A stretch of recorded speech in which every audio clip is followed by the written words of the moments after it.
Let the harvest begin.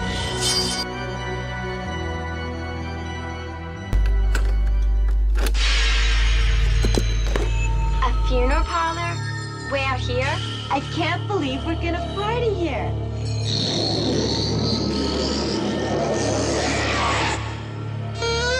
Now it's time for party games. Yeah. How about a past life seance? A seance?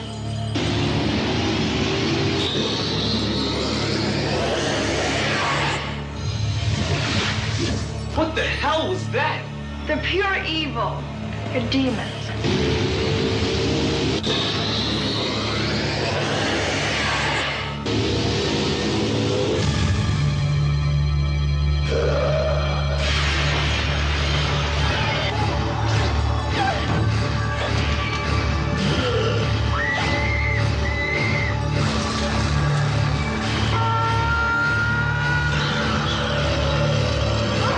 Oh, don't tell me you're leaving.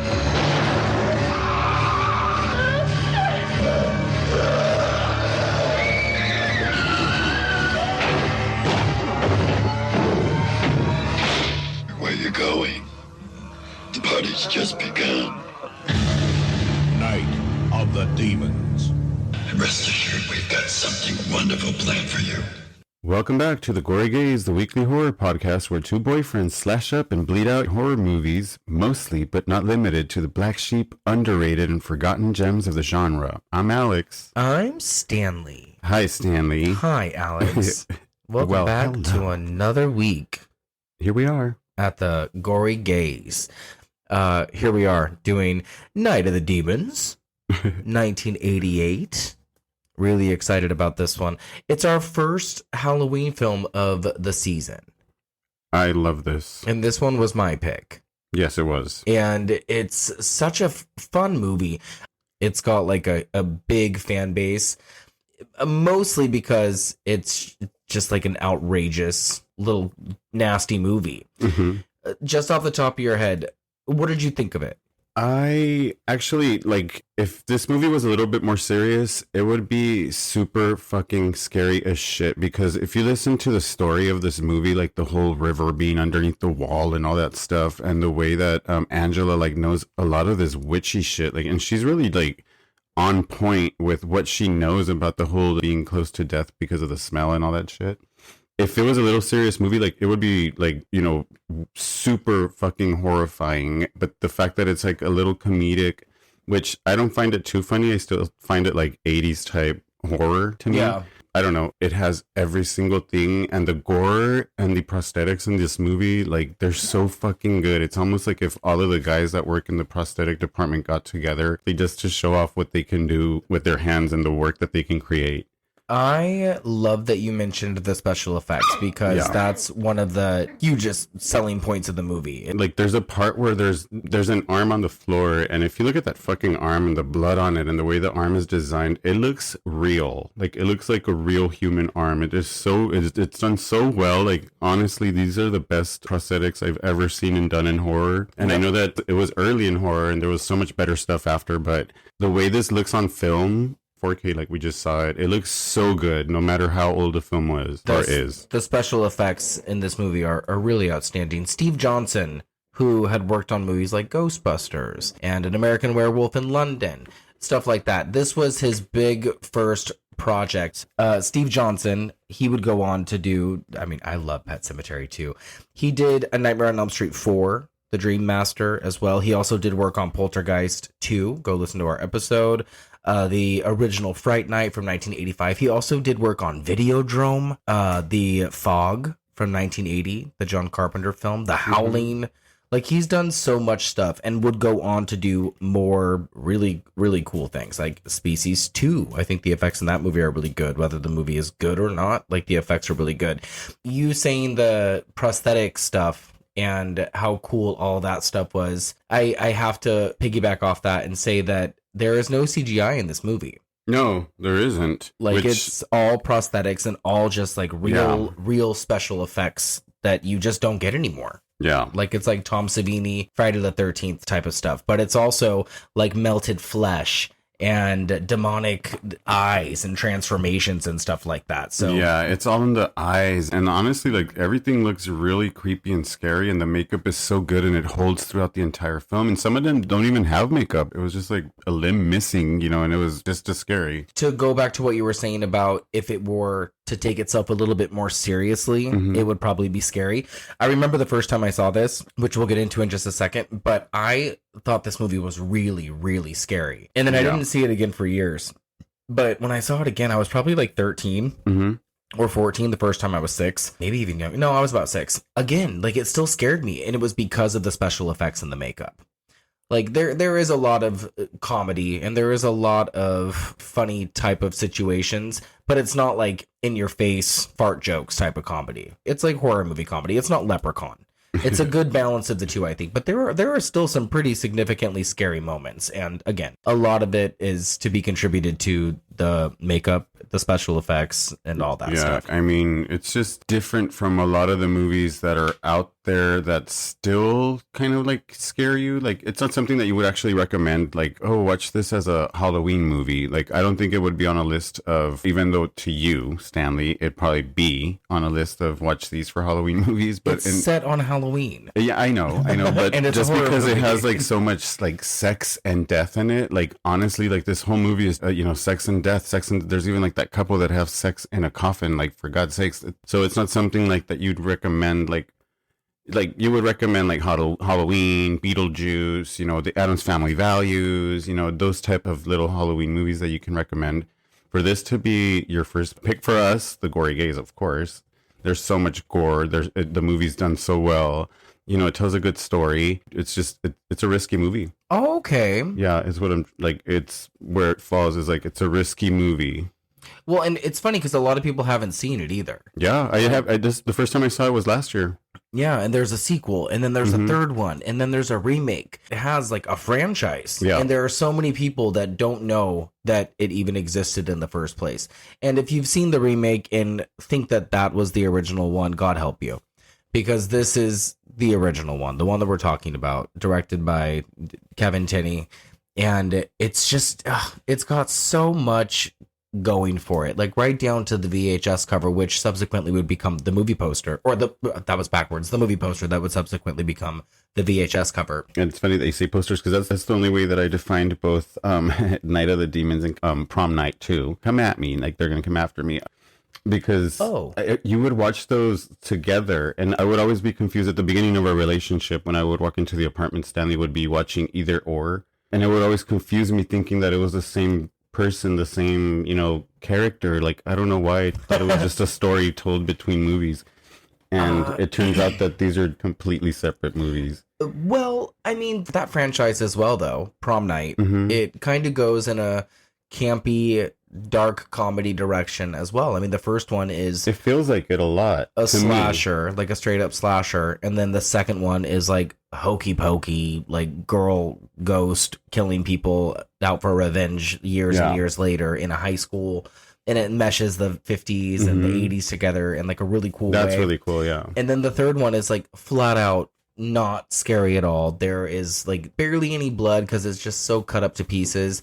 It's so like weird. It's like a funny film. And then there's a fourth movie that is like actually a return to the slasher roots. Will there ever movies be... are the same in my opinion. They kind of fall into that way of like how they're made. The first one I think is like pretty scary. The second one, it's got like a lot more goofy content. The third one, there's like not a lot of redeeming qualities, and it's unintentionally funny. Like, I think that hurts it a lot, too. But it still instills fear in proms. Oh, Night of the or Prom Night? Prom Night, yeah. Yeah. Because now it's like, when will they ever make a movie again that kind of instilled fear in proms like old school movies used to, Like, I don't think that can happen anymore. Well, definitely not Prom Night. Because it had a lot to do with what you just mentioned with that whole 50s vibe and the whole, like, going back in time to have a good prom, like a real meaning of prom. Okay. Not these little twerking, hoochie banging prom nights that they have. And this takes you back to a time where, kids were rambunctious and rebelling in different ways, and they were breaking into old funeral parlors to have their Halloween fun. That's another thing that this movie has going for it, is the setting. The setting is so, so scary. Even when you can tell that it's like a painting or like matte art over something else to make it look like it's all desolate and by itself on top of a hill. You know that this house was on the corner of like Vermont and Adams or some shit. It was like over in like a really shitty part of town. It's not there anymore. It's become a Ralph's, I think, since then. Oh, wow. But the sets in this movie, this house specifically, whole house, is just so outstanding. The long hallways and the fact that there's like a graveyard next door, and it really emulates a funeral parlor. It really has that scary, big sense of death, even when it's all like shuttered up and boarded up. And I mean, this place hasn't seen the light of day in quite a minute before these kids get there. It really captures the Halloween spirit, I guess is what I'm trying to say. Yeah, it still does. And the 80s were such a fun time. Like the outfits in this movie, the dialogue, and the things that they could get away with back then. And now, I mean, we can get away with a lot more now, but in 1988, like, I can imagine this was very shocking. And the whole glossiness of new movies just kind of kills everything. Yeah, we have movies like, Hostel, and then we have movies that are being made now, like Immaculate. I said it about Return to Oz last week as well, but, and, I say it a lot about the movies that we talk about. The movies that we talk about just don't really get made anymore. And there's a lot of really wonderful value in these movies that we discuss. And I think Night of the Demons is such a good example. And after we watched the first one, we watched the second one. We didn't watch the third one because essentially the third one is just, it's not very good. But we did watch the remake as well. So we have a lot to, base our comparisons off of as we talk about these movies. So I'm really excited too. Me too. Yeah. I just like how this movie actually rolls out. Like the fact that Angela is just casted out, as a witch because she's just the gothic girl. And then, a lot of shit happens. Yeah, like it's got a lot of, I don't want to say depth because it's definitely not. If you pay attention to The Exorcist or anything like that. It's not, but it could be, like if you're serious about this movie, it can be a serious movie, but if you're funny about it, then of course you're going to be funny about it. But yeah, I think it deserves a remake, but told from a serious lens. Yeah. I think that would not be a bad idea. I do like the variety of characters. I do like how each one of them has their own persona. Like you just said, Angela's the goth girl that everybody just has their own assumptions, but she has to be liked enough for these people to come to this party. Well, she's only invited a few people. She's known because she throws those parties like she throws really good parties is the only thing that saves her. Halloween parties. Yeah. Year by year, like I believe she throws like parties and people were just like, oh yeah, she throws the best parties. Yeah, because this group of kids, you would not ever think that they would hang out. Because it's weird. She's the goth girl, but she has the power of the it girl. Like she tells people when to show up, kind of like she's like, we're going to fuck with all of them, like kind of like how mean girls do. Yeah, she does seem to have a lot of power. Gothic girls normally get punked by girls like that, but this girl has all the power. And then to have her best friend be like the exact opposite of her. Like even though they're in Halloween costumes, you can tell that they are like actually nothing alike. Like I feel like that their costumes kind of like correlate to their personalities a little bit. That's too. Like the bait in real. Like the best friend is the bait, and she brings them in, and then she's the fucking she's reeling them in. Yeah. Fun fact: Amelia Kincaid, who plays Angela, is the niece of Rue McClanahan from The Golden Girls. Oh. And I'm just going to get this out of the way now because I know we're going to talk about it at one point. So let's just talk about it now. I was serving late at night one night in Calabasas, probably 10 years ago, and I overheard the only customer in the restaurant asked for lentils, and the way that she asked for lentils was just I was like, I know that voice. Where do I know that voice? And the other guy I was working with, bless his heart, he disappeared, but he never brought her lentils. So without even looking at her, I walked right by her, went to the kitchen, grabbed the lentils, came back and set them down in front of her. And I looked at her and I said, are you Amelia Kincaid? And she said, how would you know who I am? And we just got into this big conversation about Night of the Demons and about her and about me. And we ended up hitting it off really well. And she took me to her car and gave me like an autographed copy of the poster that she had in the back. And it turned out that she was going to be going to Monsterpalooza. I had never been to a convention before. So she was the reason that I went to my first ever convention. outside of that, we've hung out before. Like, we went and got like back massages together, and it was a lot of fun, and just talked about like scripts that we were working on. Like, she's really cool, or I mean, used to be. I don't know if, like, I haven't talked to her in years. I had scheduled an interview with her. Actually, it was after the pandemic. I scheduled an interview with her for Stanley Boy Reviews. She canceled the day of. Oh, no way. And it kind of like broke my heart a little bit, and it hasn't been the same. So, Amelia Kincaid, if you're listening to this, I hope that we are able to reconnect. There you go. It's as easy as that. Yeah. Sorry to make that weird. I just thought that was fun because I end up having like these celebrity encounters. Well, who I consider to be celebrities. People who are like, who is that? But like Amelia Kincaid, after she stopped doing movies, which I think Night of the Demons 3 was probably her last film, she ended up becoming an animal psychic. And now her work is devoted to like animal psychic stuff. And she was on the Anna Nicole Smith show in like 2003 or 2002 or whenever that show was popular. And she did like a little reading for her dog. Oh my gosh. Yeah, like was like diagnosing her with gas and stuff. It was really interesting. That's hilarious.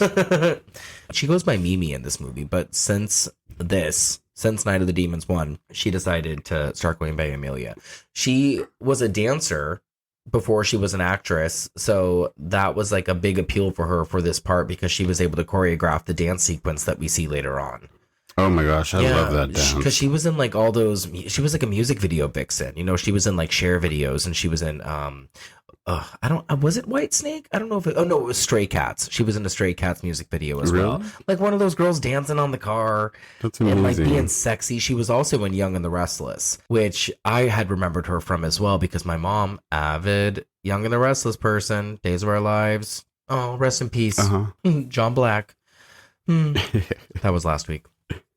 Anyway, where were we? I mean, we could talk about the rest of the people once we get to the people under the stairs. But before we do that, I just want to let you guys know that you can visit our website, www.thegorygaze.com, and that will take you to all of our previous episodes and this current episode that you're listening to. And if you want to get in touch with us, otherwise, you can email us at thegorygaze@gmail.com. And we are on social media. Basically everywhere. Where are we? We're everywhere. YouTube, Instagram. You can find us everywhere. We're on Twitter, Threads, X, etc. So yeah, feel free to touch base with us or reach out to us if you have any comments or suggestions about movies or horror or us or my song, by the way, your song, which you can still go listen to if you want. We're still in love with. It's called Kinda Sorta Tragic. Working on a second. Yeah, I am going to release more music. I've decided I'm going to release older music that I've been hoarding for the last however many years. The people deserve to hear it. Yeah, they really do. Y'all deserve it. Okay, so I think we should just get into it. Okay. I think we're off to a good start. Open that door and go visit. The people under the stairs. God, every time we hear that, I think of how we haven't done the people under the stairs yet. Now we should. Yeah, and it's there. It shows up every time on TV. I know, it's always, and we own it. Yo. And it's got such a good soundtrack. It really does. And it's one of Wes Craven's best movies. Honestly, like, what the fuck are we waiting for? I feel like every house that I drive by, I'm like, that looks like the house from People Under the Stairs. Wait, didn't we go to it? Oh, yes, we did. Okay. Now he's swearing, so now I have to. No, you have to. No, I remember it. We couldn't see anything. We just saw the side of the house. We couldn't really see much of it. We saw the whole front of it. Oh. But I think they had a fence around it. They do. It's like I think you even took trees. pictures. There's no trees.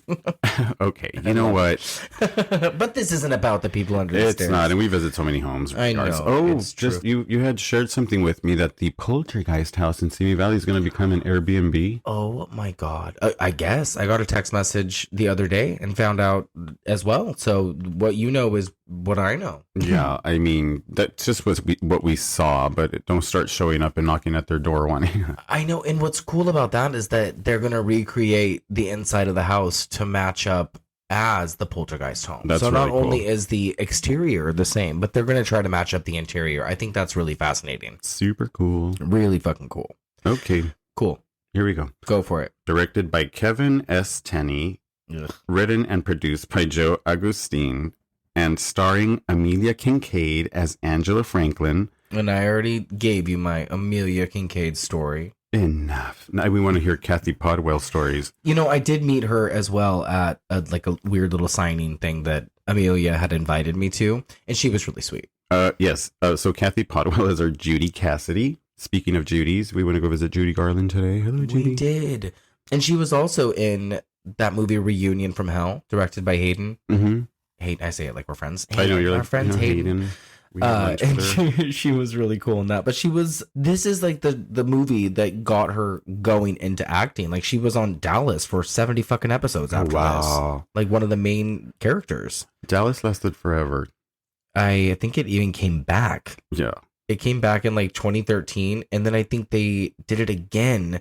And I remember Nicolette Sheridan was on it. I'm pretty sure that was something that brought her back for a second.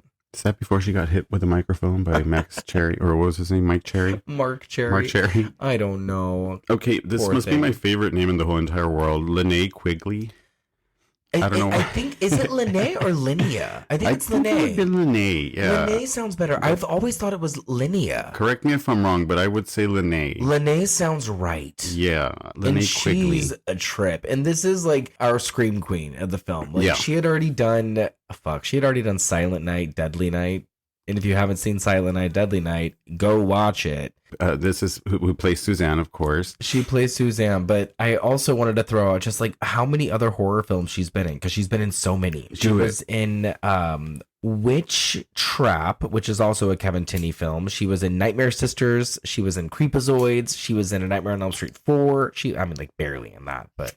And then she was in Pumpkinhead 2, Blood Wings. We're going to talk about that one day, because that's one of my favorite underrated sequels of all time. Yeah. Again, she had a small part in that as well, but everything that she pops up in, she is so good. And everybody is like, oh, how do I know that face? And it's probably because Night of the Demons. If you are in the horror community and you watch these movies and you grow up watching these movies, you just see a face and you recognize it. Like that movie Phantoms. I don't know if you remember it or not, but she was the dead woman that was like already decaying in one of the rooms. Like Liev Schreiber finds her. I don't know if you remember watching that movie with me. No, I don't remember. Maybe not. That's okay. But yeah, she's a trip. And then she also reprised kind of her role in the Night of the Demons remake, just wearing the same outfit when she opens the door and kind of does like some of the same booty flash and stuff that we'll get to. That's hilarious. Anyway, oh yeah, and she married Steve me. Johnson. She married the special effects guy because of this movie. They met on the set. Yeah, I love that she has no last name for her characters, just Suzanne. We have Just Judy Suzanne. Cassidy and Angela Franklin, then Suzanne. Anyways, we have Hal Havens as Stooge, which I think to me is the scariest character of all of them when they're in the dead world. Oh, once they become once they become, dead. once they become demonic. Alvin Alexis as Roger. Is it Roger or Rogers? Roger, right? It's Roger. And yeah, this guy throughout the entire movie just showed a lot of lazy, but then again, it's just like, I get his character because he don't really trust the white man. And I feel like His daddy was a preacher. every single time that he could, he tried to dodge everybody and escape everybody. I think that's probably why they call him Roger, because it's Dodger Roger. You're so funny. Yeah, I was pointing it out when we were watching it as well, that he just runs away. He runs away. He finds an abandons opportunity and he everybody. takes it. He don't care who he's pushing down to get out that window, that door, or just exit out of that house, because he's trying to save himself because he doesn't trust anybody else. Can you blame him? Not at all. Not at all. And I would probably try escaping Judy as well. Me as a Mexican Latino, I would probably be in the same boat. Like, I don't trust these motherfuckers. I need to find a way out on my own. To each their own. Fuck them. That's awesome. I feel like that was the point of it. Billy Gallo as Sal Romero. And if you're interested in learning a little about Billy Gallo, you can go listen to or watch my interview with him on Stanley Boy Reviews. He's one of the greatest guys in the world. He's so fucking cool. Billy Gallo. Such a nice guy. I did watch that before we started dating. I stalked all of your episodes. He's so cool. He had just such good things to say about this movie, and he showed me like some props and some little artifacts. It's a fun episode. Why don't you clip it to Gory Gaze? I might have to, yeah. Absolutely. This must be like the scariest prosthetic as well for this cast member. Jill Tedeshita as Franny.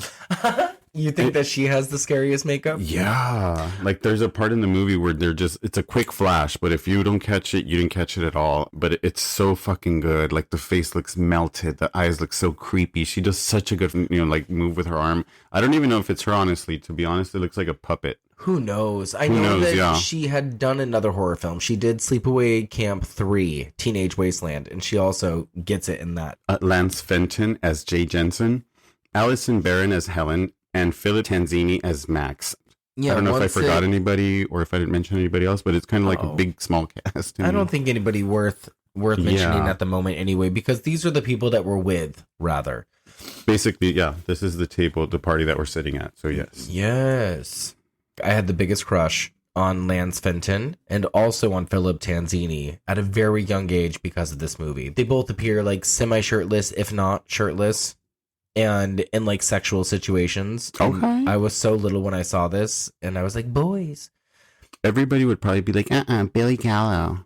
Well, he doesn't get naked. Like, and he doesn't have sex with anybody, but I did think that he was pretty handsome. I mean, it's an attractive magazine cast. cover. Yeah. You know, like... Well, he was on a show with Matthew Perry.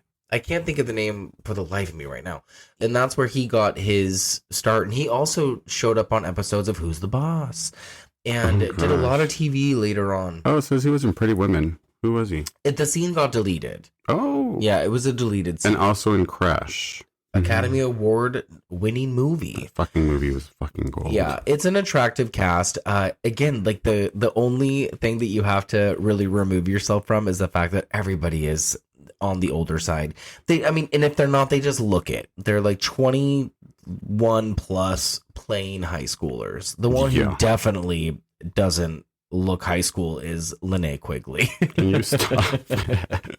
That's the only one that I have like the biggest problem with, because she's clearly like, she sells her ass. She sells her ass. That's all it is. In an interview, she was like, "Oh, I was like 25 or 26." Girl, no. She looks like the villainess though of the movie. Smoking a lot of cigarettes. 25, 26. You think that there's going to be one main demon, and for the first film, it's like an ensemble demonic cast. Yeah. Like in the sequel, Angela is the main protagonist, or antagonist rather. But in the first one, it's basically everybody. Like she might be on the cover, and is it might be her face of the sequel? series. She just like sort of, it just starts off with her. So spoiler. Party. We'll get to Night of the watch Demons it together. too. Yeah. We did watch it. No, I mean me and the audience that has not watched it. If he spoiled something for you, we're spoiled it together. I love it. All right, sorry, go on. Okay, so filming began in Los Angeles, California on April 8th, 1987 under the working title Halloween Party. And you know why they couldn't use the name Halloween Party? Tell us why, Stanley. A ver, dinos por qué. They can't use the name Halloween. Oh. Because of copyright issues. Yeah.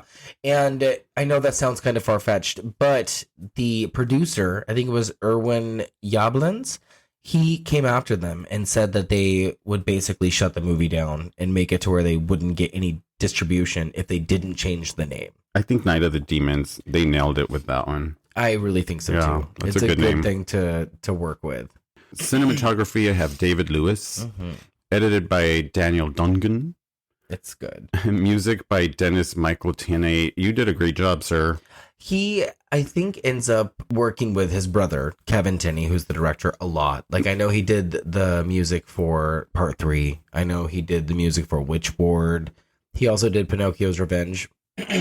Fuck, I'm dying here. The part where Angela is singing that music that goes along with that little sequence is probably my favorite thing in the whole entire movie. When Angela's singing? Dancing, sorry. Oh. I was like, wait, what?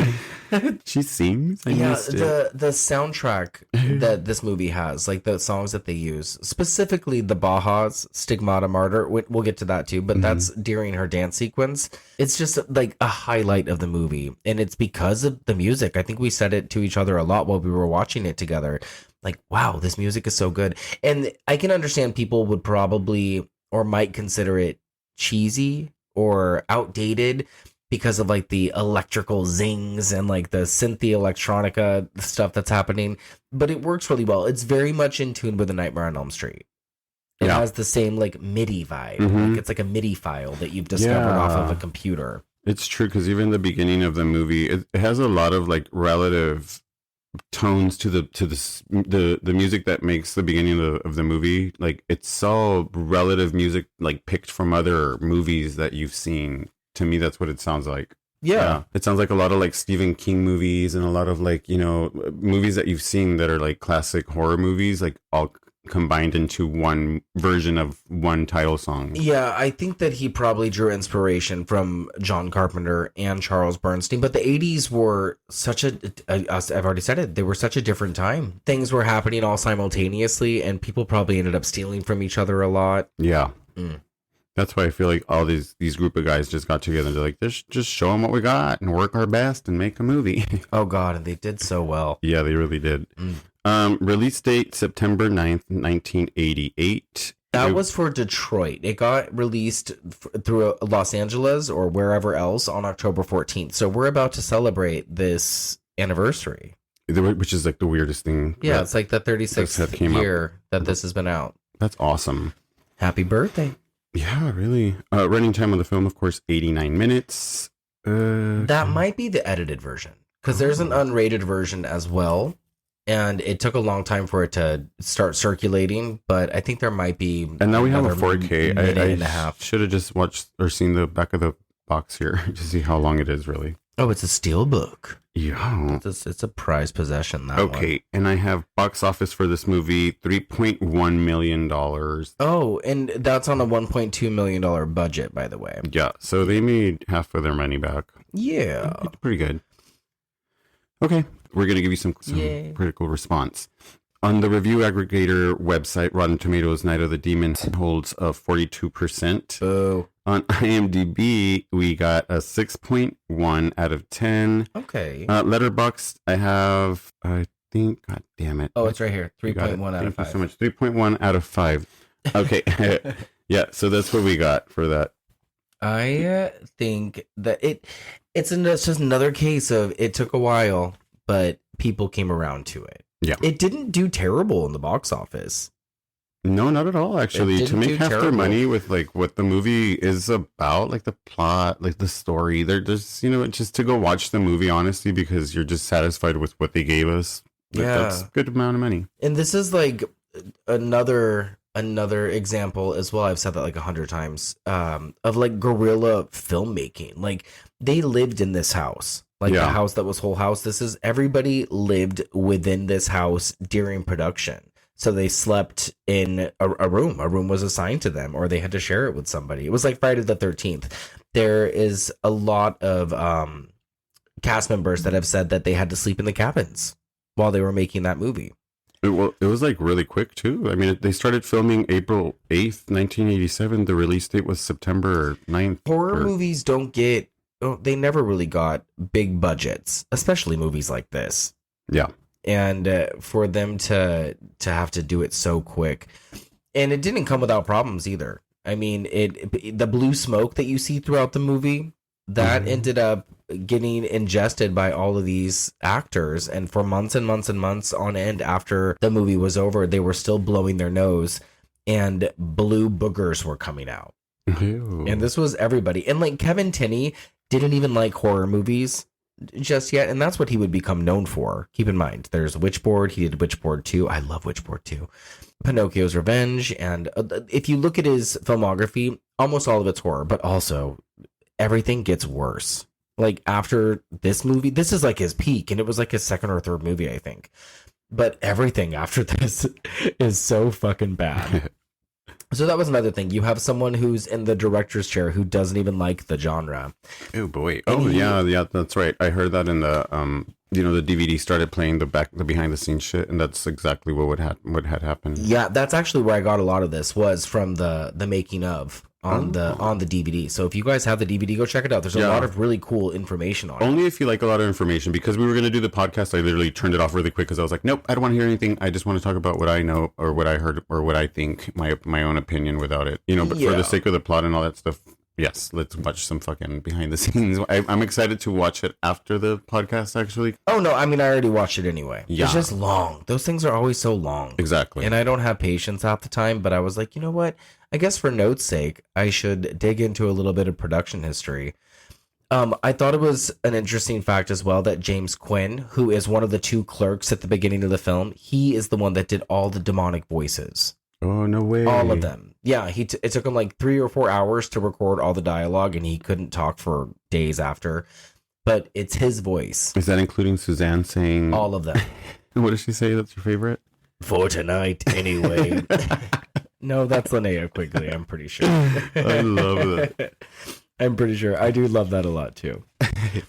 God, Linnea Quigley, dude. Yeah. So right before this, she had done Return of the Living Dead, and she played Trash in that movie, and that's like probably one of her most well-known roles. Return of the Living Dead. Yeah. Have you seen it? The original Return of the Living Dead? No, I'm so confused with those movies and the titles. Well, I don't know what I've watched. They're all really... Yeah. It's They're funny all that really you hokey. mentioned this movie, though, because that's kind of like at the end of this movie, that's exactly what that reminded me so much of the Night of the Living Dead. You know, the African-American guy fighting his way through these like zombies just to get out of the house. Like that's what it reminded me of, but this guy's so It's lazy 6'12". compared to that guy. Yeah, no, well, the black guys or black people in general in horror films were really not given a lot to do. And if they had anything to do in horror films, it was usually just die. Yeah. I think that Roger, he was the first character in a horror movie that was of Well, no, of it would color be that lived. Night of the Living Dead. He dies. Oh, he dies. You're Yeah, right, but spoiler. he fights his way through like. But I agree, that character is Yeah. much stronger and much more determined. Yeah, And like he has a wanting brain, to a plan, live. yeah, and a want to live. I will tell you that Roger's character is probably my least favorite character in He the was whole so movie. lazy. He like literally just lazied his entire way through the whole movie. I'm telling you, just trying to find easy ways to escape, like using other people. Like it was the funniest thing to Bonkers. realize. Bonkers. It's so weird. This last time we watched it, it was just in my face so much. I didn't even realize over the years that he was just such a little pussy. Like he's just like, you're still alive. It's so nuts. Like, what did you do? Whose dick did you suck? There was lots of tension with the writer and the producers. There was like a lot of ego bumping, but if they ever needed to change anything, Kevin would go to the writer directly and have him do it himself, so it was still his story, because there was a lot of things in the original story that Joe Augustin had written that they just couldn't translate onto film. So there was some things, and maybe I'll remember to point them out once we start getting into the plot and stuff, but he had to change things specifically just so they could film them. But they kept the dialogue. Ew. I mean, for instance, the first script had a super hokey opening with a priest blessing the audience. But Kevin Tinney nixed that, and I'm really glad because, I mean, can you imagine? Like, you're going to start by not Yeah. taking it seriously? Yeah. Like, with a movie with a poster like this, like, I think you want to go into something that the poster is advertising. Yeah, I see it more serious now because I saw it as an adult. You know, I don't know. You saw it Like, as an adult? I see it, yeah, because I just seen it for the first time last Yeah. year. So as an adult, I took it serious as opposed to comedic. Oh, You know, okay. so it was- Oh, I thought earlier you had said that it was Here we go. There Here's was- Stanley just breaking down the earlier. more funny elements to it. Well, it's supposed to be a comedic horror, right? I think so. Yeah, but I don't know. I didn't see the comedy. Like, I mean, of course there's comedy, you know, like in it. But to me, I saw it as with serious eyes instead of like watching it like. I know what comedy. you're trying to say. Yeah, no, that makes sense. Yeah. Also, Judy was dressed as Little Red Riding Hood in the original script. And then Kevin Tinney had asked to change that to Alice in Wonderland because in Wonderland, none of it really makes sense. And it's all very dreamlike and you don't have to have answers to questions or like plot holes or anything Much more like that. effective. Yeah, so if you put yourself in that kind of position, like, oh, like everything in Wonderland is fucked up, then it kind of just goes hand in hand with the fun, you know? Also, Joe Augustine, he rewrote sections of the script based off the location selection of the house. Like, that's how important the house was. Like, in the original script, the house was surrounded by a picket fence, but since this house had a large brick wall, Joe made the last scene cohesive with it. You know what I mean? Mm-hmm. What's her name? Kathy Podwell was able to quit her waitressing job and act full time. I know we already said that she ended up doing a lot more stuff, but this was the movie that like solidified her career as an actress. I feel like Linnea Quigley would be the one to be like, party at my house after this scene. I mean, she was old enough to buy everyone alcohol. Yeah, let's go. Oh, earlier, I think I said that it was Erwin Yablans that threatened a lawsuit with the people who were making this movie to get the title changed, but it might have been Mustafa Akkad. I can't remember. Just wanted to clear that up. Okay. I think that we've pretty much covered everything as far as the people under the stairs go. I think I told this story in our Mother's Day episode, but I had seen this movie as a like back-to-back double feature with Mother's Day that my sister had rented. She rented both of these films. And I don't remember which one we watched first. I might have talked about it in the last episode, and my memory might have been more clear. But I was young, and this movie just scared the living hell out of me. Like, I had never seen makeup effects like it. I had never seen gore on screen like it, and I had never seen, like, scary demons before in a movie. I mean, again, I was young. Yeah. But it was just another movie that I carried with me throughout my childhood and in my mind, you know. I didn't see it again until my teenage years. But I came across the second one before I had reacquainted myself with this one, and that one again is more screwball-y. And when 97, 98 rolled around, I didn't even know that a third one had come out. And there's a reason. I mean, the third one is so laughably bad, you guys. Even with Amelia Kincaid in and the, see, and that's in what her it is. role. It's like, it's not meant to be comedically funny, but it's just that the acting is so bad you cannot stand but to laugh at certain parts, but you're like, okay, but I wanted to be more serious. Yeah, and you think that it might be the script. You think it might be the way that it's written. the acting. But it's also the acting. Mhm. It really is. Yeah. I don't really have anything else to throw into this. I think we could just Me get on to either. the script. I think we should just eat a bowl of fuck and just be here to party. Right? Yes, I love it. You guys, Night of the Demons goes like this. Stop staring at me. Damn it, Suzanne, your makeup is fine. Come on, what are you worried about? Ah! Jeez! Christ! Stop looking at me.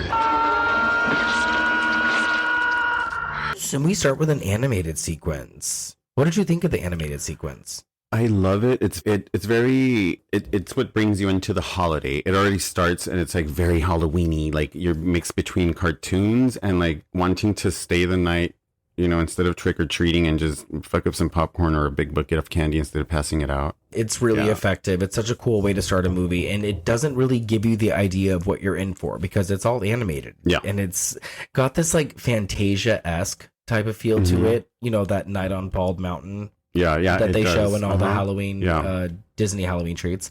And this was done by a couple, Kevin Kachaver and a woman named Kathy Zelensky. It's meant to set the tone, and it did its job. So yeah, I like the intro. Okay, yeah. So if you think it looks like Fantasia or any of those animated films from that particular Disney area, that's why, because they used that as inspiration. And the first thing that really hits, though, is the music, right? The synthy beat that I talked about earlier is just so fucking good. It's just so off the chain. And then you have the credits over this animated sequence, and it's gold. It ends with like this pumpkin, and then it transposes an actual pumpkin over it or beneath it. Fades into an actual pumpkin on top of a car being driven by a man named Stooge. I'm saying man because he does not look like a high schooler. He's dressed as a pig. He has like a little fake like rubber nose on his face, and he has, I think, his girlfriend Helen in the passenger seat, but I don't know if it's his girlfriend because he treats her like absolute fucking garbage. And then we have Roger, our token black guy, who we've already talked about, Alvin Alexis. There's this part right here where he's about to moon an old man, and he's hanging his ass out the window, and he has a pumpkin face on his underwear. The producers were trying to get him to show his actual ass, and he refused to do it. Well, good for him. I just think it's kind of funny because he's a big guy. And like, why would the producers want to humiliate him like that? Yeah. He just knows he didn't have anything good to give. I love it. We're then introduced to an old cranky man who is scared by Sal, Billy Gallo, who's our local bad boy in denim. He has a Jersey accent. It's like a really thick Jersey accent. And he has scared the old cranky man with a plastic rat. Boo. And the old man is gross, by the way. He's preparing to poison all the kids and put razor blades in the apples that he's going to be giving out. So we know right off the bat that he's like a really terrible guy. He's that one guy in the neighborhood. We all have him. Oh, it's true. I think we had 3 of them in my neighborhood growing up. We had one, believe it or not, his name was George Wilson. That's hilarious. Did he have a wife named Martha? He didn't have a wife. I remember, like, ever since we were a kid, we moved into that neighborhood. He lived there by himself. He had a son that lived in Sacramento, and I learned all this after he passed. His passing was really, like, gruesome. It was something, unreal. It was so weird. Yeah, rest in peace, George Wilson. So he wasn't trying to poison any of the kids, though? Oh, we don't know. Like, this guy would bring shotguns out to the neighborhood. Like, he was just a madman, like, angry. And he wasn't like that his whole life, but yeah, he just became. So they exist. They're out there. I don't love that. Yeah. I can't remember like any specifics from the people in my neighborhood, but they were just everywhere. I grew up in a really shitty neighborhood. Then again, he had his own story, because I remember his house was the most gorgeous house in the neighborhood, and it just, like, throughout time, it just died. Oh, God.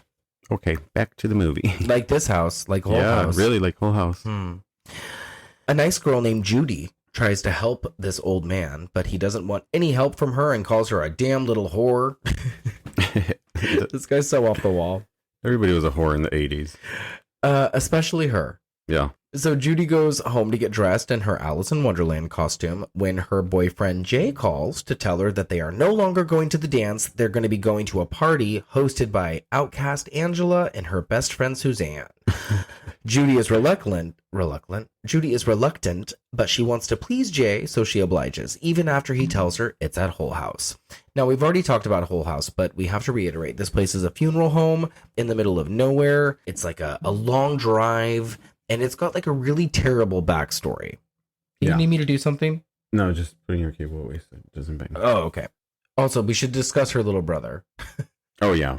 Oh, my gosh. That kid is gross, dude. Like, this, I mean, at least get it out of the way in the beginning of the movie and don't give us any more of it. Oh, what is this kid's name? I think his Unnecessary. name is Jeffcoat. Donnie Jeffcoat, I think is what his name is. Let me look. Yeah. I mean, he plays the part of the younger, annoying brother well, but it's just too gross. Donnie Jeffcoat. Like, he's given some really terrible dialogue. Yeah. Like, bodacious boobies, sis. Yeah, like what come the on. fuck? Like, you're gonna have to what? Like, oh, you're gonna have to hire someone to tie your shoes when if you they get any bigger. It's getting bigger. Yeah. He's like the little brother from Elves.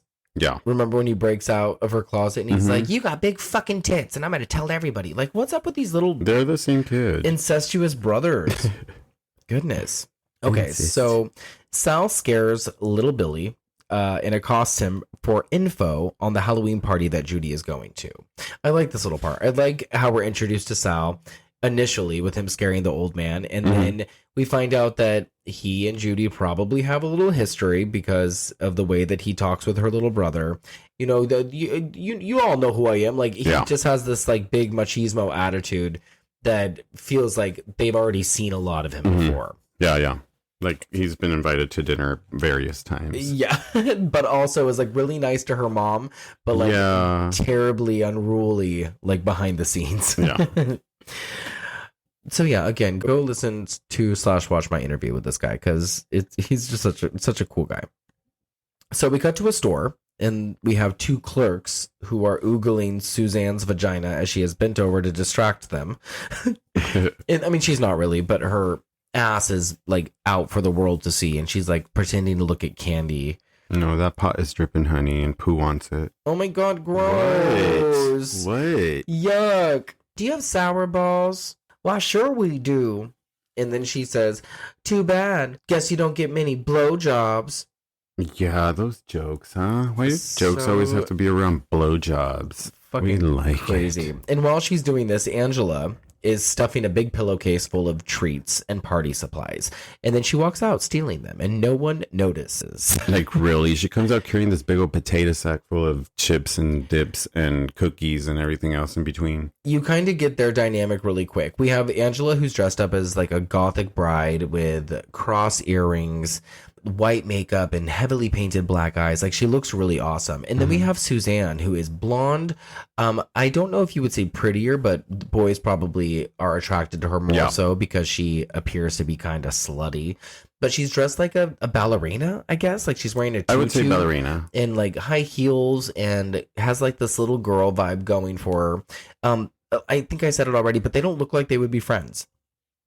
I feel like they were probably friends from like a young age and just like stayed friends. But see, neither would Tatum and Sydney. Like, why you can never remember Sydney's name? I don't want to say Nev. So yeah, not like No. It's just a small town, and I feel like in small towns people are just forced to hang out, no matter if you're black in the coloring box or if you're pink in the color. Yeah, like, literally. And she's bright pink. She's fucking bright pink. Homegirl is bright pink. Yeah. But I love Amelia Kincaid. Like, she is eating up the scenery from the get-go, and just the way she talks and the way that she commands the screen. It's a lot of fun to watch. Like, this is an ensemble piece, but I really have to say that this is her movie. She became Angela for sure. Yeah, that's what her whole career is based on. Watching the other version of Angela, the hair doesn't fit right. Like, nothing fit okay. Oh, it's played by... What's her name? She's played by... what the fuck is her name? American Shannon Pie. Elizabeth. Yeah. And the remake has some good things going for it, but all in all, it's a flop. Yeah. It's not good. I just wish it was like a different plot. Yeah, really. It would make more sense. When we cut back to Judy's house, there's a cartoon that Billy is watching, and it's super foreshadowing. It's like one of those old school Halloween cartoons, and like two little, I don't know if they're birds, but two little creatures who are like hand in hand are in danger from someone, and they're like caught in a web. And it really tells you what we're going to get later if you're paying attention. Oh, no way. Yeah, I think it's kind of neat. And I think they show the same cartoon in Skinamarink. Oh. Because in that movie, they're watching all these crazy ass old vintage cartoons. Motherfucker. So Jay arrives to pick up Judy. Mom offers fudge logs that look like dog shit. They really do. I love that Billy is not afraid to tell her that. This kid is loudmouth as fuck, dude. He's so disrespectful. And he has banter with everybody, be it from Jay to Sal to Judy to his mom. He just gives so much shit. He does not shut up. Kind of hoping this kid gets it, but he doesn't. Yeah. We don't see him again after this. Judy is dressed as Alice, and she goes with Jay, and they leave to go pick up more of their friends. And we get the idea really early that Jay is only interested in Judy's vagina. Yeah. He just wants to get down her pants. And it's unfortunate because it looks like she really likes him. Yeah, she really does. But you can tell that she's not going to give it up, and you can tell that that's going to be a problem later. So just hold on. She needs to hold out. She needs to hold out. She does. Yeah. Because this is an early version of the virgin living. Because she doesn't have sex. And we're going to tell you right now that she lives. Okay, so Stooge and Roger and Helen miss their turn and spin out on the road. And I'm pretty sure this is what causes them to blow their tire and leave them stranded. I never considered that. I always wondered, why are they on the road with a flat tire? Yeah, you're right. But that's why. And then we have Jay and Judy picking up Franny and Max. Franny is Jill Terashita. Max is Philip Tanzini. I just wanted to at least clarify those two because I realize I've already gone so far without saying who plays who, even though you already did. Yeah. I love that Franny is dressed as Peter Pan. Yeah, she is. And Max is dressed as a doctor. So we have two Disney characters. We have Alice in Wonderland and we have Peter Pan. They never communicated about their costumes. I think that's an ongoing joke in the remake. Whoa. Like two of them show up as like mice. And they're like, oh, well, I'm already this. Like, you can't. It's like a Mean Girls moment. Oh. Anyway, I love all the lines that Stooge is given. He has the funniest lines. Dizzy fucking bitch, man. Angela. The way that he talks, I love it. And I also love how everyone knows that Angela's a fucking nutball. Yeah, what the fuck? Why are we here? You know, just like the old man on the block, like we all had one of these in our school too. You know, we had like that creepy gothic girl who no one really paid attention to unless she was making some sort of scene, whether she was trying to or not, you know, whether he or she was trying to or not. It's just, even back when I was in high school, back in 2000 to 2004, it was still kind of looked down upon. Like Marilyn Manson was responsible for all the deaths in the world, you know, like that's the time that I grew up in. That's kind of scary. Yeah. Damn, girl. Shit. Did you have one in your high school? I had plenty. I think I might have been one of those. You were one of them. You were an Angela. Yeah, I did. Yeah, I was outcasted a lot. Like that. Yeah, and I wonder, like, if she was actually outcast, like we already discussed. Mm-hmm. Because, again, you have, like, a variety of, like, who are probably popular people in their school going to this It's party. like you're outcasted so much that it becomes popular. Like, you become the most popular outcasted person. Yeah, I guess you're right. Mm-hmm. That makes sense. So Jay and gang pass the three of them in the streets, but they don't offer any help. Instead, you get one of those, do you guys need a hand? And then they start clapping for them as they drive away. I love that. And they leave Helen, Stooge, and Roger there with their car and then go on to Whole House. I love how everybody in this little next segment has a story to tell about Whole House. Like, Jay knows something about it, and Franny knows something about it, and Max knows everything about it. But Judy knows nothing about this. Judy knows nothing. Judy knows nothing, and she's such a whiny. Why is she there? Little girl. She doesn't want to be here. This is why she would have rather gone to that school party. Yeah, she mentions constantly that she wants to go home. Now that I think about it, in the sequel, that's another thing. They're about to have a dance. A Halloween school dance, and some of them decide to go to Whole House instead. The sequel is actually a glorified remake. Wow. I never thought about that. We learn about the Holes and how they all basically died. One went crazy, killed everybody, killed himself situation. The maid was hung and lit on fire, like a whole bunch of disgusting shit. See, if it was serious, like that would be fucking horrifying. Yeah. Like, Max is full of legends and myths about the property. There's the underground stream that you talked about earlier that surrounds the property, and then there's a brick wall on top of that. Yeah. Yeah, it's a gigantic sprawling house. I think it's like 2 or 3 stories, and then there's a basement too. In going back to the brick wall on top of the underground stream, there's a rebuttal that Jay has where he says, "Well, that's a stroke of engineering genius." Yeah. And I have said that so many times in my life since the first time I've seen this hilarious. movie without even knowing what it meant. I would just walk around and say back to somebody, "Well, that's a stroke of engineering genius." And they'd be like, "What the fuck are you talking about?" Well, just a brick wall being built. The wall was built to mark the stream. Supposedly, the evil spirits throughout the land can't cross over. That's the scary part of this movie. I like the background story. Yeah. Like the backstory that we get for it and everything that will keep you in. Yeah, because they can't cross over running water or something. Some shit. It's so weird. They built a wall over this. But with all that being said, no one in their right mind would ever go to a party here. You never know. Ever. I don't think so. I remember back in the days, they used to throw raves in this abandoned asylum up in Silmar Hills. Oh, really? Yeah, they would bring all the music units and everything and just have big parties up there up until they knocked that place down. No, thanks. I was such a square. Like, I did a lot of stupid shit, but I would never do anything like this. Dude. I'm Judy. You are Judy. No one likes Judy. It's like very evident that no one fucking likes Judy. Like, they're all like, "Oh God, fucking whiny little Judy." Yeah, go away. I love it. Jay finds a coffin and plans to scare Angela, who has just arrived, but Sal is already inside of it, wearing the mask that he stole from Billy. And I think that that's a really good jump scare. We get a lot of really good jump scares that are followed by or with on top of that synth music, that synth sting. Mm-hmm. And I really like this one. This is like the first decent one, the first nice one. Judy comes to his defense, which pisses Jay off. And Angela and gang are inside now. And I love how just a second ago she wasn't there. And now when she says, "Oh, he wasn't invited," she's already standing inside of the house. Yeah. I love that. Okay, so all of the guys find Suzanne attractive, which is absolutely appalling to me. I just think that it's so interesting. Where the word MILF she's obviously someone's mother, right? created, yeah. She's all dancing for everyone and rubbing her pussy on them. Ugh. Other than that, I do like this whole intro to the house and this whole moment. Oh, I like how they set everything up. Like they go out of their way to decorate it, and there's a fire in the fireplace, and that's where Suzanne is trying to keep her butt cheeks warm. Do it, girl. They have like snack tables set up, and Judy is trying to light some candles, but she can't with her lighter because it's dead. So she just kind of tosses it aside.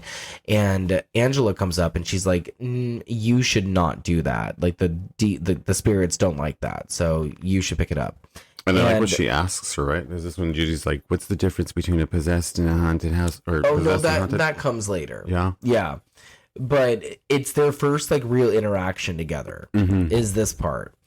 And just as she is about to like leave the lighter there, she picks it back up and puts it in her pocket. And then Helen, the girl dressed up as like a little Indian, she pulls out a strobe light. And we can thank her acid head mom for this. Yeah, for her strobe light. For the strobe light. She's like, my mom had this in her closet. She used to be an acid head. Thank God for that. That's awesome. Did you notice the part where Jay just dances away from Judy and starts dancing with Suzanne? No, he didn't. Oh my God. He just saunters over to Suzanne and leaves Judy dancing by herself. What a fucking asshole. That's the craziest thing. And the fact that she still wants to like hang out with him and sit with him is nuts to me. So we go on to party games. Angela suggests a seance. We get the scaredy cat saying no due to it being Halloween, but Franny has an idea to pin onto that, and that's make it a past life seance. They just have to find a mirror. But where are they going to find a mirror in this big old abandoned funeral parlor? In the next room over.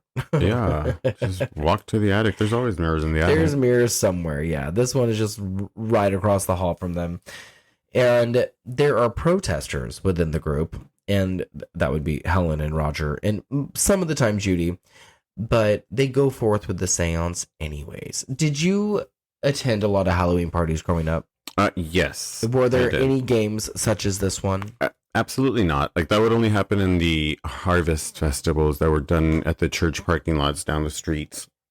I've never been to a Halloween party that had insane party games or like outlandish party games, and this might seem harmless, but bro, you're inside of a funeral parlor with like a really scary sketched out past, a lot of murder and death and stuff, and I understand like wanting to get a thrill and wanting to like experience something fun and scary, but I just never in my right mind would, I mean, I would never set foot on the property. There would be no movie with me, but I just wouldn't do this. Well, that's the thing. I want a movie made of Hull House. Like, I want to know the history of Hull House. Like, what murders, what happened there, like, what blood, cries within those walls. Yeah, we know a little bit, but it would have been nice to get an expansion. So I'm all for a whole movie dedicated to the house. Why is it abandoned?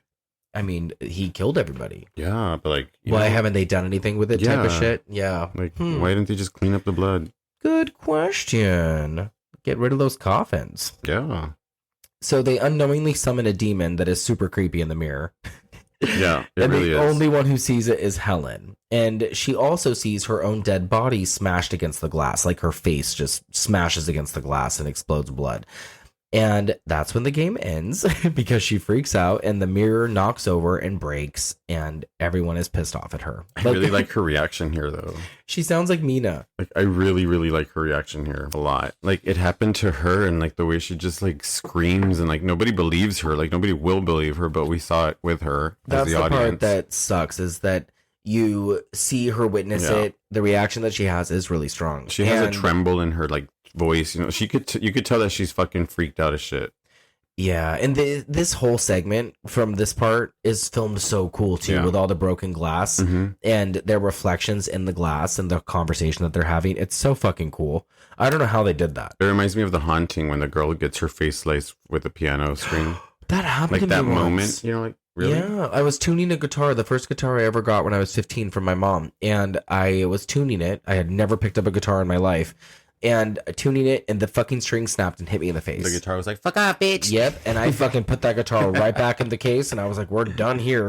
That's the last time you touched a guitar ever. Never touching a guitar. Like, they're pretty from far away. And then up close, they're a big old mess. Fuck, dude, no. And that was the first thing I thought of was The Haunting. That's hilarious. That's funny. Okay, so downstairs in the basement, an evil presence is unleashed from the crematorium oven. It's snarling. We can't see it, but we get it from its like perspective. The Evil Dead. Yeah, it's the Evil Dead reference. Yeah. You're right. And it's strong and it's hungry and it makes its way through the house where the gang is. And this is where they mentioned the simultaneous chill in the air, the funky smell, and then the pretty smell that follows it. See, I love this whole thing right here. This is Angela's moment. Yeah, I really like this too. And we find out that these are all signs of demonic infestation. Yes. And we also see Suzanne get taken over as she is applying her lipstick. And by taking over, there's like the mist that was brought in with the evil force, like that like gets sucked into her mouth as she's about to put the lipstick on. And then we get this rotating shot, and this movie does this 2 or 3 times as well. And it's great because you have the camera in the middle of the group, and it's just like rotating, and you get the conversation. It doesn't cut once, and you just see everybody's reaction to each other as it's panning around in a circle. I love that kind of shit. I love the it. conversation between them, what's happening right now as well. It's like, I do super too. scary. Yeah. And we actually learn like a lot of things. This is when they're talking about the difference between possessed and haunted. Yes. Angela's like, she corresponds because Judy asks the question, what's the difference between possessed and haunted? And Angela, being the gothic girl that she is, well knowledge, responds with, a haunted house is a house with ghosts in it, the spirits of people who've died, but the spirits living in a house possessed never existed in human form. They've only existed in spirit form.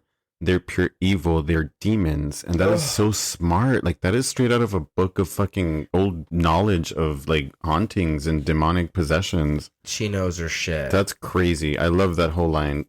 This is when Angela becomes like a fucking power symbol to me. This is the part that we were talking about with Suzanne, because the camera starts at her head and then pans down and then like is like looking up at her. Yeah. And then she goes, for tonight anyway.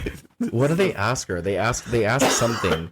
I don't know, if something about the party or like about the house being it's repossessed. Oh, it's just repossessed. Yeah. For tonight anyway. and the camera, and then everybody's just quiet. They just stare at her like, what do we say? Great moment. Roger and Helen have decided that they just want to fucking dip. Suzanne gives them Angela's keys, much to Angela's dismay, but it's her party, so she's not going anywhere. She's not. No. And this is where we get the famous eat a bowl of fuck line. I'm here to party. Yeah.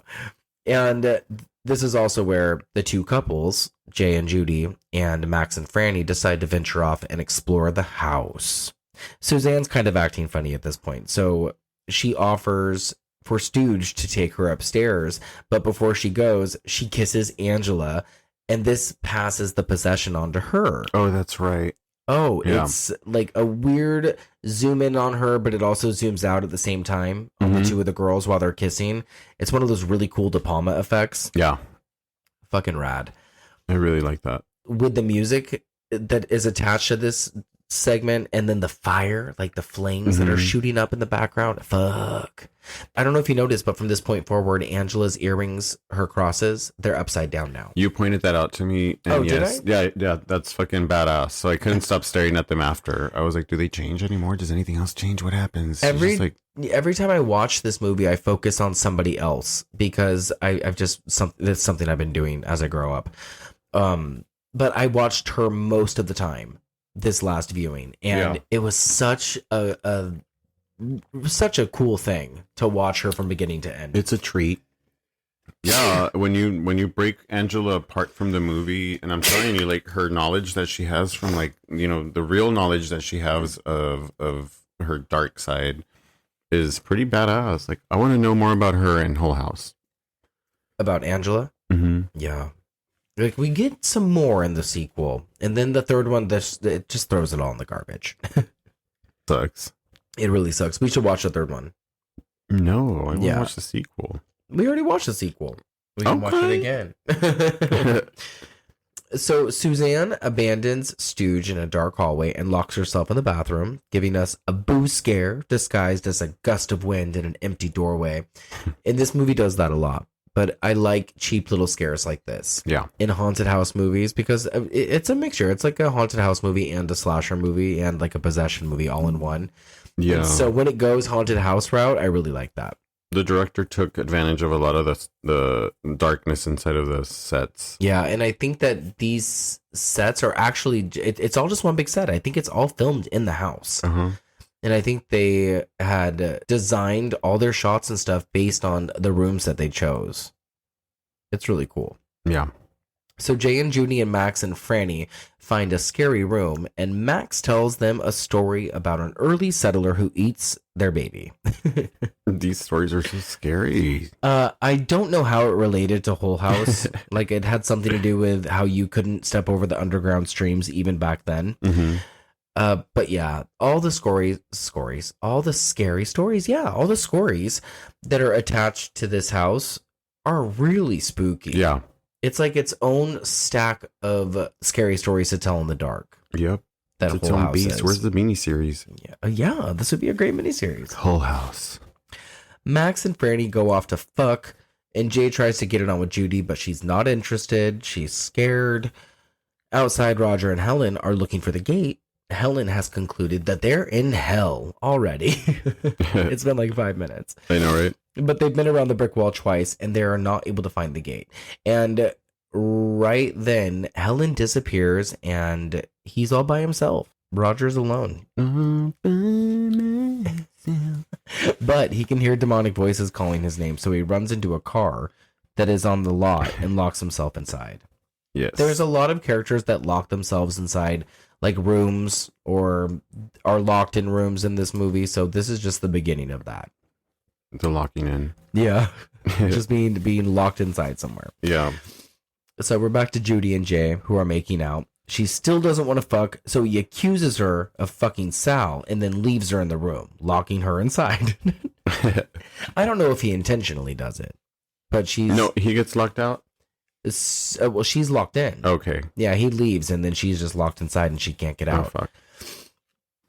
Elsewhere, Suzanne is becoming demonic. She's in this bathroom, and she's staring at herself in the mirror, and she notices her face start to morph and like stretch and pull back like a really bad Botox job. And so she smashes the mirror. And when Stooge breaks in, she's gone. She not disappears. there. That is fucking creepy. Gone. I think that part's really creepy. Yeah, done well. And the next part is probably one of the more iconic parts of the movie, and that would be the dance sequence that Angela gives us. It is something. Tell us about the dance sequence. It's just done so good. Like, this is honestly, she's a dancer. She is. Like, she's a fucking dancer, because this little sequence here is hot as fuck. Like, to me, that whole set is its own movie of its own. Like, the way that she's just dancing in front of the fireplace, the silhouette of her, you know, like, the dress alone is its own character. Like, that dress without it, like, her character without that dress wouldn't have been the same. Like, it really plays a big role. Oh, yeah. I think so too. It adds a lot to the dance. I mean, the guy's being hypnotized by it. We were all hypnotized by this dance. Yeah, I noticed that he was like licking his lips. Yeah. So And there's like a strobe light that goes off. And everything goes off so well. Even there's a little jump scare too where what's his name pops up behind one of the guys. Stooge. Stooge pops up behind one of the guys that's watching Angela dance, and that little moment, it's such a good moment. It's a little jump scare, and even the music like kind of twirls with the, you know, jump scare at the same time, so it just plays a good yeah, it does. I mean, that alone, you know, just frightens you. Yeah, it's a really, really cool set piece, like with everything that's going on. It's really sexual, and it's really wild, and it's also really eerie. And I love that she choreographed this all herself. And the Baja song that we get is just such a fucking cool addition. It's fucking great. I don't know if that's what so they good. originally intended for. I don't know if that was the song that they had done this dance to. But the fact they got this song to go with this is just so fucking good. I mean, this is as hot as, like, remember when Salma Hayek did that dance in Dawn of Dusk Till Dusk? From Dusk Till Dawn. I couldn't say that. Yeah, and it was such a big deal because it was like Salma Hayek, like, you know, one of her first roles almost, and like she was almost naked. But this was just as good of a dance. And why wasn't this, like, you know, just as loud as hers? Like that whole it's for the people that like this movie, this is it's iconic. big part of I'm sure, you know, it's super iconic. There's so many moments in this movie though that are super iconic, I'm sure. She tries to do the dance again in the next two films. The second one's fine. It's okay. It's like nowhere near as sexy or cool, but it's set to like this Gwar song, like this really weird heavy metal song. And then in the third one, I think she just dances to nothing. She's like, Lord. there's no music, I don't think. I don't even remember. But in comparison, this is definitely the best one. The music played a good role. So Sal leaves and leaves Stooge and Angela to dance. And they have like this really cute little moment as they're like dancing slowly in the middle of the room. And Angela asks Stooge to kiss her. So, of course, him being a horny fat boy, he just shoves his tongue right in her mouth.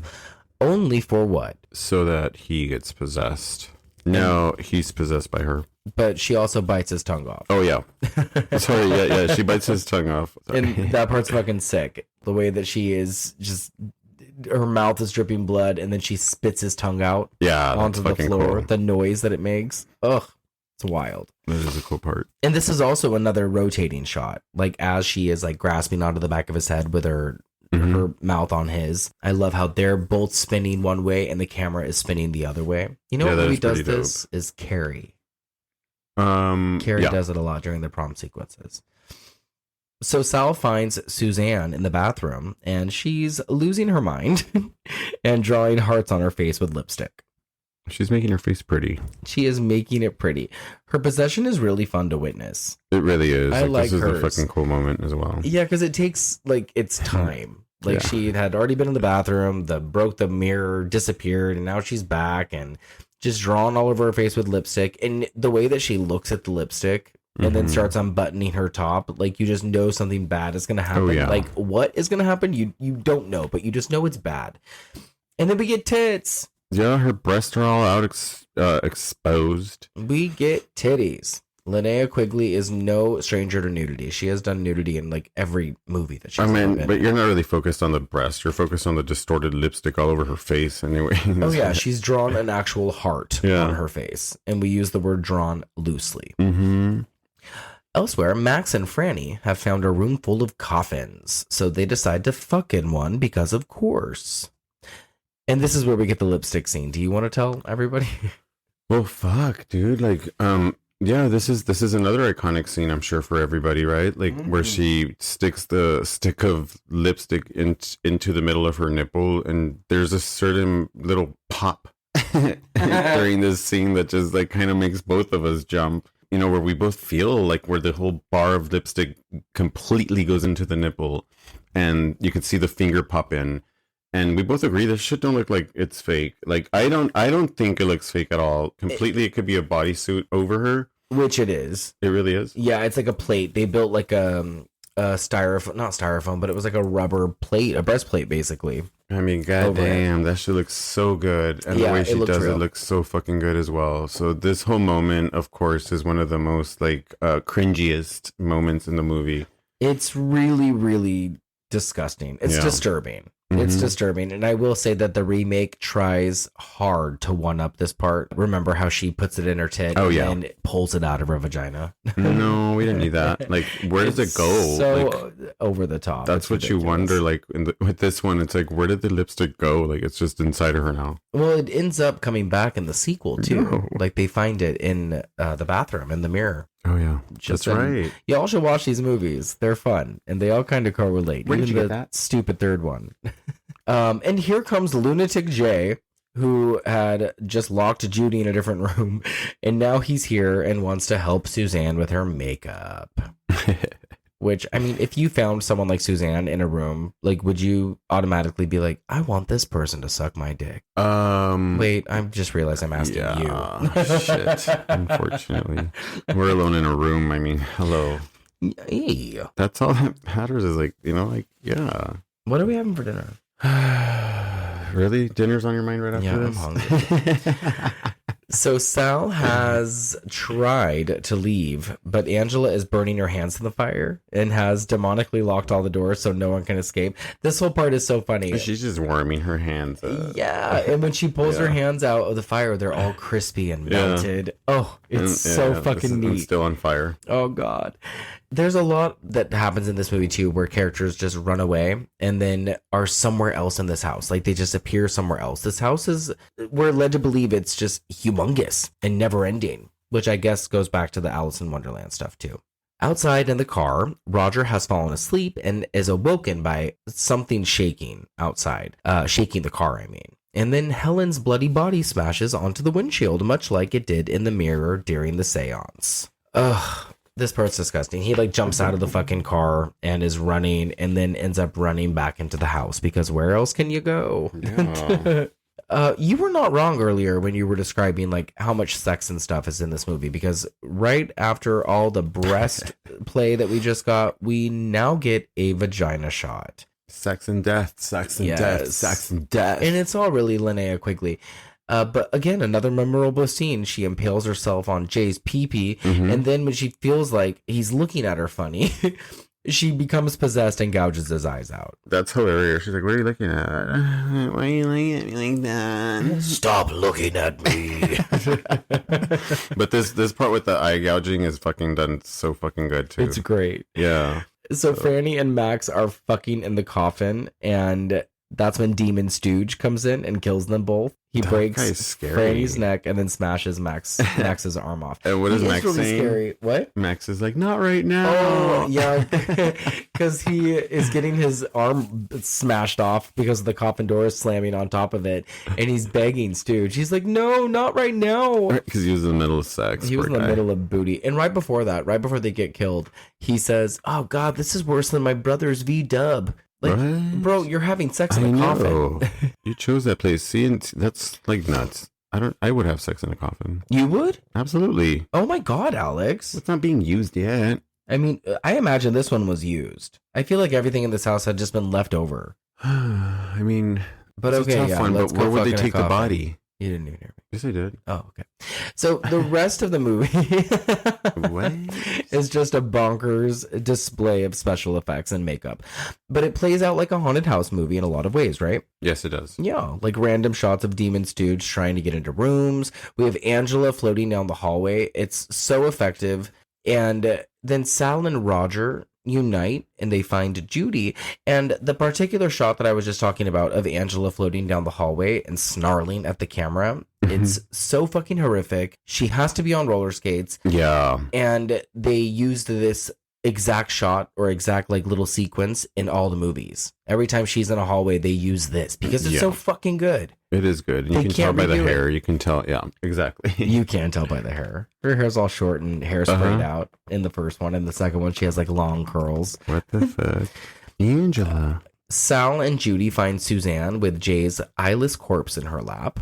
She knocks Sal out a window and Judy goes down a long corridor, but all the doors slam shut. It's a really cool piece. And you were talking about how you liked the shadow. Yeah, that was so cool. If you pay attention while she's running through the halls, you could see Suzanne's shadow, like her silhouette through the doorway. I don't think it's a real person though standing there. It looked like a cutout form of a silhouette. It right? looked really, really Because if it's her, she's standing there still as shit, but it looks so fucking cool as Judy's running through the hall and Suzanne's silhouette is just hauntingly standing and getting bigger as she's running away from it. Oh, it's so cool. I love it. And then all the doors start to slam. Yeah. And she realizes she's in the dark all by herself. But then one door at the end of the hallway opens and she goes into that room. And that's the room where Max and Franny were killed. And she sees Max's severed arm and it comes back to life and grabs onto her leg. And this is where like the humor is. This is where, like, if this wasn't here, I think it would have been a little bit scarier. If the way that Franny and Max came out of their coffin was a little bit scarier, it would be better. But when they come out, they're all like, It's Night of the Living Dead. Yeah, it's like silliness. George A. Romero's almost, right? Like, no. Sorry, not that one. You know the one where they're like in the sewers and they like, one of the zombies has a long neck. Which one's that one? Oh, Return of the Living Return Dead of the Living 3. Dead. Yeah. Yeah. That one. That's what it reminded me of, like that. Yeah, and I don't think that I don't know if they were wanting it to be funny. I feel like that they probably thought that it was scary, but it at least for me, I don't know. For me, it was scary. Like, You thought it was scary? I thought it was what's her silly. name looks scary. Oh, The prosthetic is done good here. Oh, I just meant the arm coming back to life. Oh, but see, it's such a good arm. It's a But very it lifelike is silly, arm. and this is where I told you where that she gives us a little original Wednesday dance. She starts like stomping on her feet, like getting away from that arm. That's so funny. I didn't even. And this is Judy we're talking about, It is. stomping on that arm. But you're right about Franny's face, by the way, and how her prosthetics on her face are all wonky. Yeah. I don't even think it's real, honestly. It's so nuts. So once again, Judy tries to escape. This house has a lot of doors. And there's like no way out. She's running all over the place. She ends up upstairs again. And there's another long hallway that's full of doors. Well, you got to think, like, the Fisher's home. Yeah. This is kind of like the same. It is set up really, really similarly. And you know what? This was in the same neighborhood. I think this was off of Adams. And the Fisher's leaving 6 feet under. Oh, God. We're almost done. We're almost done. We have like 4 episodes left. It's heartbreaking. We know how it ends. We won't ruin it for you, but we know. No, we don't want it to end. We don't.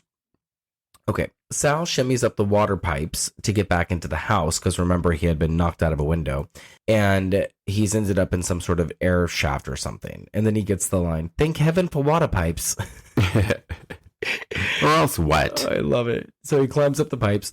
Judy finds Roger again because, Roger keeps running away from everybody. Mm-hmm. But they're confronted by all the demons of the house. And she is chased all over the place before she can reunite with him fully. And this includes being stuck on the roof and having to dangle from the ledge and falling onto Roger, all so Stooge doesn't eat her. That's like such a scary moment for Judy. It is, but the part where she's falling, when she's like on her back falling, and the way they film it is so fucking silly. Yeah, it really is. It's so silly. And then like the stunt double that we have that's scaling the side of the house that's wearing such a bad blonde wig. That's also great. Oh, we skipped over Angela throwing herself and Sal off the roof. And Sal getting impaled on a big stake. Oh, that's right. And then he ends up with a headstone right by him that says his name, his birthday, and then died tonight. I think that's kind of fun. And when Angela says Sal wanted to leave, but he decided to stick around.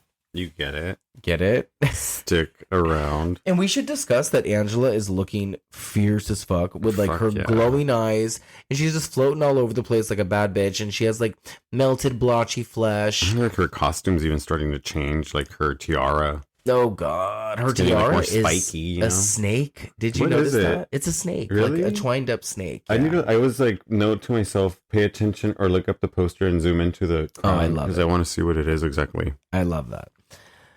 I had put a note in my notes that Judy is a good final girl, even though she is shrill and annoying, because I love that she comforts Roger in this moment when he's breaking down. Like, he has done nothing for her. He's not in this for anybody but himself at this point, but he's having like a mental fucking full-on breakdown, and she takes the time to go to him and pump him up.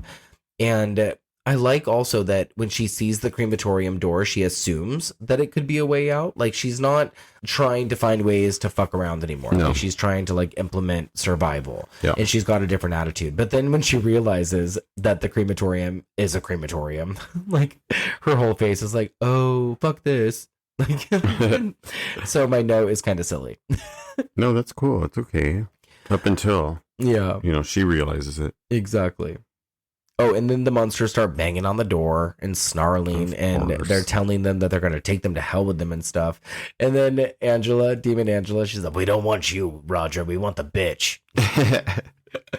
Nobody wants Roger. Nobody. And why would they? He's just such a baby. Leave him. He probably doesn't even have to run. No, he could just chill there. Nobody's even chasing him. Judy suggests just hanging out there in the crematorium until dawn.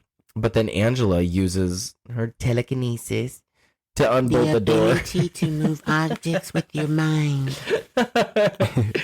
So Judy pulls open that oven, and she pulls on one of the pipes until it starts shooting gas at her, and then she uses that lighter she tucked away, remember, to get a little bit of a flame going. And by flame, I mean blowtorch, because this thing, after it's gotten ignited, it lights everybody ablaze. And then the music goes nuts. It's like a video game sequence. That's exactly what this sounds like an old 80s video game. Like, this is you facing the end guy. What's it called? The big boss? The boss. Yeah. And it's fucking insane just how much fire is used in this scene, and how these two are just twirling around, Stooge and Angela, like lit on fire. Like, whoever these actors or stunt actors are, they had to really, really put in some work here. Yeah. Ugh. I remember this was like early learning about how people can actually be lit up on fire with stuntmen.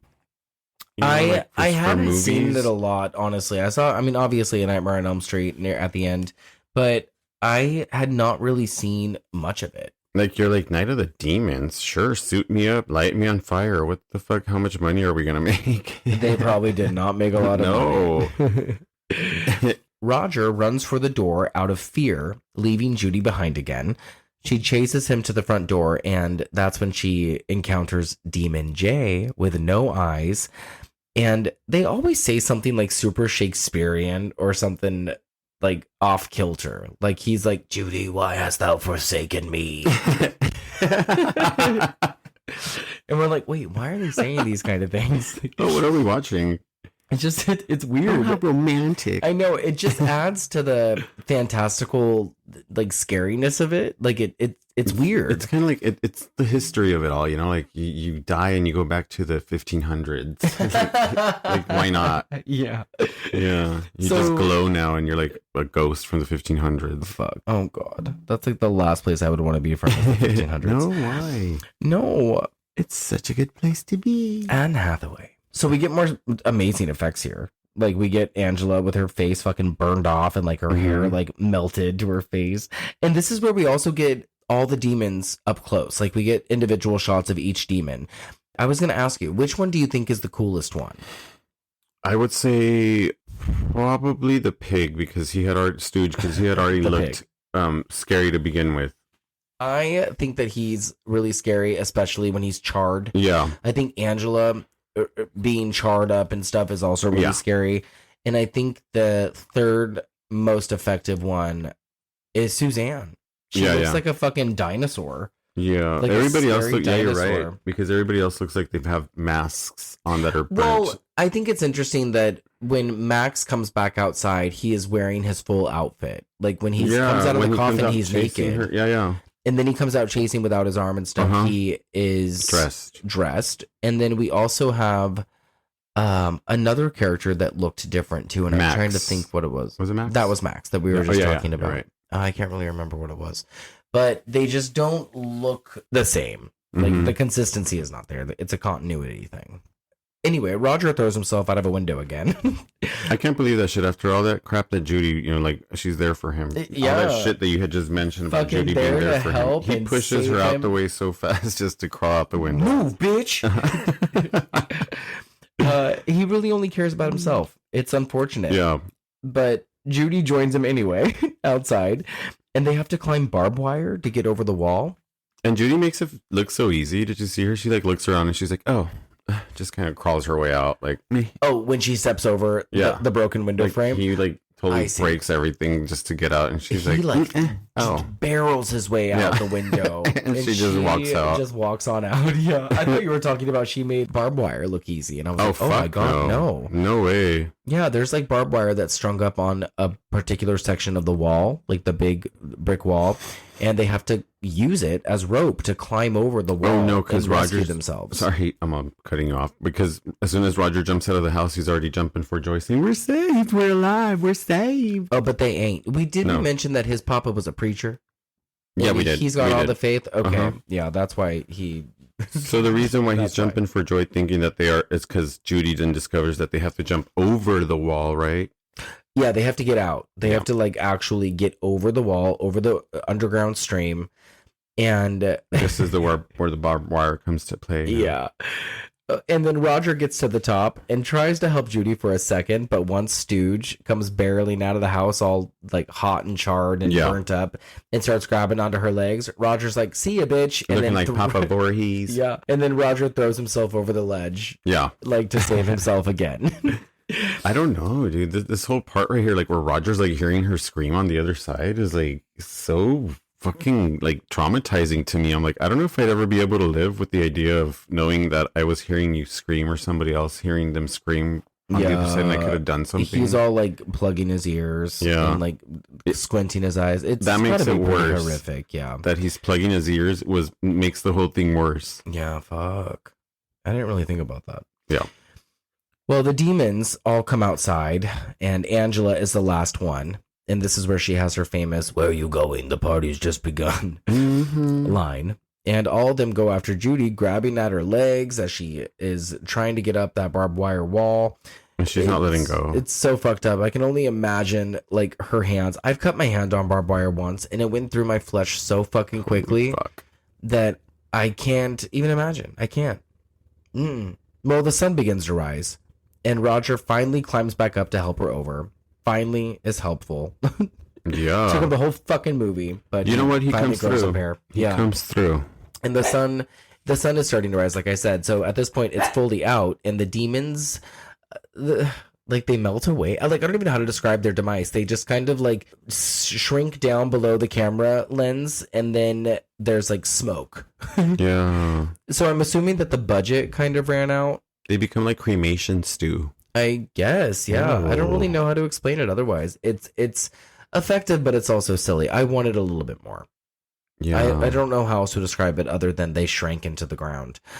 But while Judy and Roger are on the other side of the fence, safe, they see the demonic face from the mirror rise up. This looks like phantasmic to me. So cool. And then it like sucks into itself and evaporates. Yeah. So it's over as far as their hellish Halloween night. And then that was the thing that you said. You were like, what a night. Gosh. It really was. I could not imagine. Just the two of them walking down the street in the daylight, all fucking rugged and bloody and dirty. I've never had such a terrible evening. I could not imagine like going home while the sun is already out. Like if you're going home after 9 a.m., you're just fucking dead. Oh, girl, this was our life like 2 years ago. I know. That's why watching this moment and them getting home, like I'm like, fuck, dude, I cannot believe that shit used to happen. Like when you agree to get into somebody's car without even knowing, like, and this is just like, you know, friends telling you like, come on, let's go to this party, whatever, let's go. And you have like no control of your, you know, like way of getting back home, you know, throughout the entire night, and this type of shit happens. You know, those type of crazy nights where you just can't get away from, you're just like in trouble already. Yeah, Like, this is one of that's them. what this reminded me of so bad. Like, fuck, like she didn't want to go to that party. She didn't want to go to That's that the party. thing. She did not want to go to that fucking party, and now everybody's like dead. Well, I kind of wish that Roger would have stayed behind and she'd be our only last character. I don't know why he's alive. He doesn't deserve to be. No, He like, does not deserve to be. I mean, for the sake of give him the win, you know, like, I guess, you know, but no, like, you didn't do anything, bro. Like, no. The most unhelpful, most annoying character in any horror film would probably be Roger. All he did was try to get away, you know, like, Which, fine, that's fine, but also, like, help your friends. yeah, you came through for Judy, I get it, but she ain't gonna give it up, bro. She's not. I don't know if he wants that. I don't think he wants Judy. Judy's cute. She is cute, but I mean, I think that he's probably gay. That's okay to be gay. So as these characters are walking down the street, who sees them but the old man? The old man from the beginning who was promising to get his revenge on all the stupid children. He goes back in from getting his newspaper, drinks his coffee, and he's about to be served some homemade pie from his wife. He starts eating it, and she's talking about how Halloweens are just different now, and we don't get much trick-or-treaters like we used to. And then he realizes that he's eating an apple pie. You have to remember that the apples that he got, he put razor blades inside them. Yeah. So his wife has... I don't know if she knows it, but part of me thinks that she knew. She has baked him a pie that has apple blades in it, or razor blades in it. So as he's eating them, they start tearing through his throat. And it's like the bloodiest thing you've ever seen. This is fucking cool because right before like they slice through the skin of his throat, you see a big blood vessel, like big blue blood vessel, just pump through his throat, like through his neck. Oh, it's bad. And then the knives just like pop out, like you could be like, this is so cheesy, but honestly, if it was done today, it would not be as effective as it was. Like they could never ever recreate that like ever again, because cutting through a throat like that with like the blades like that, the idea of it, you'll never see that again. You could replay this clip for anybody like over and over, and you'll be grossed out and like scared and like check your food twice after seeing that. I just didn't expect it to end this way. Like I didn't really like invest much of my own thoughts or feelings into the old man and his what could have been a storyline at the beginning. So for it to end like this, it's just like, oh shit.